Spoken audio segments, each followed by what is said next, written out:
The 25th chapter. After the man had crawled over every surface of the earth, and bested every creature calling itself God, he realized that he was alone, and so he left. It was on this day that Deicide awoke with new vigor. He would make the dive into the world Demiurge had hidden from him. All through breakfast he daydreamed what this new world would be like.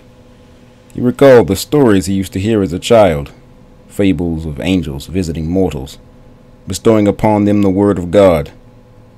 He looked upon the adult faces of his children as they devoured their breakfast and gabbed on about trivial political matters in the districts. Politics were of little concern to him now. He only hoped his children would not allow his kingdom to fall into ruin in his absence, if he ever returned. Before each child was a gaudy bowl, filled with a lump of their gray vestige material. He watched as they coaxed the creatures into eating minerals which would improve their durability under stress. Useless, he thought, as most of their vestiges were crude memories of their mother, the abyss, flickering silhouettes of a world wonder. "Are you ready, Father?" Caissa said. Deicide nodded as he rose from the table. They made their way out of their clustered estate and into a gate which took them to Nott's main lab. Deicide entered to find technicians and engineers running about as if the place was on fire. Deicide was quickly pulled toward a room which had been sealed since Nott's departure. There was no polish here, no mirrored surfaces to reflect his indifferent vanity. This long gallery was built for two uses, but possibly one. Should he fall, he could be rebuilt, but not as he was, and this structure would be torn down and cannibalized to create a rebirthing chamber for the Eater. A flood of information was honed into select choices for Deicide's ears by the amanuensis array. The ship was coming alongside the wall, the massive bulkhead of the Demiurge's chariot, the Antikythera. Soon the ship would go dark, and everything would be put on auxiliary batteries to keep everyone alive during the cutting. The lights dimmed, and then he and everyone else were in darkness a moment. Then the emergency lights came on. "Goodbye, Dad," his children called. Good luck, sir, the crew said. Then they sealed the door behind him. Deicide could feel the reverberation of power being cycled to the massive lasers ahead. He began to walk at a steady pace and tried to think of the faces of his children, all of them, even those he had trouble recalling their names. Lastly, he thought of Nott. She had given her entire life for a goal that was never her own, a cold revenge by an assassin that only knew part of the story. Being the clone of the son of the Demiurge did nothing to bring him any closer to the rage which the Obstrusion people assuredly felt. He knew the history. He knew that the people had warred with their own god, and that this god had struck them down, stole their fertility. But he never knew why. Why was the Demiurge so different from every other creature he had come across? Ones who called themselves gods. Perhaps the Demiurge was weak, Deicide thought, cursed with sentimentalities about his creations. He wanted to speak with him before he ripped his throat out with his teeth, force him to explain himself before watching him bleed out. But then what? Will the Yolopal truly need him after he opened the way to the corridor? Perhaps he would join Nott deep within the machine, if she would allow it. He hoped his wife would catch the thought in the vast mental network. Now the shields were activating on the inside of this hall to protect him from the massive heat of the lasers going about their work.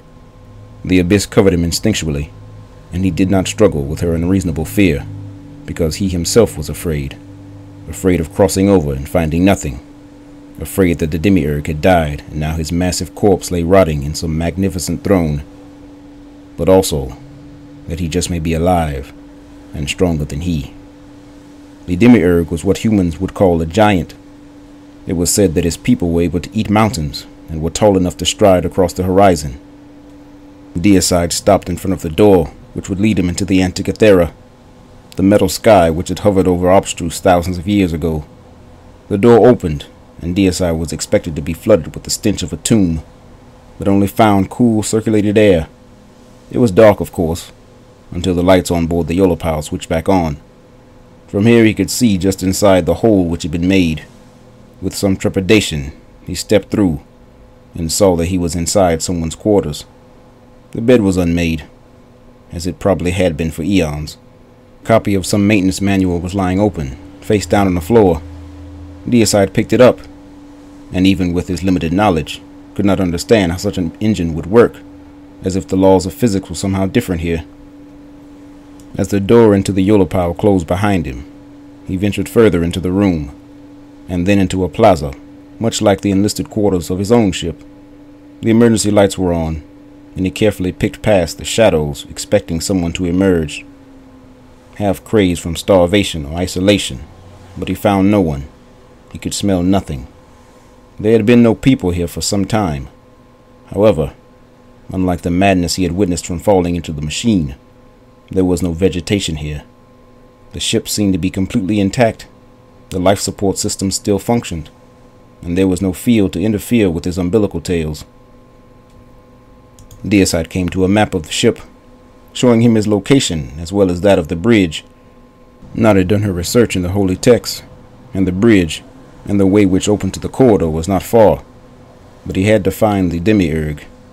The gate portals of the ship, technology they had borrowed for their own craft, still functioned, and he arrived just outside of the bridge. But as the doors opened, he was not greeted with monitors and dials for controlling the ship, but a dry and cracked plain that seemed endless. Deicide squatted down to brush some of the sand aside.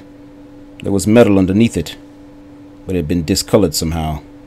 A massive sun, artificial of course, hung high above.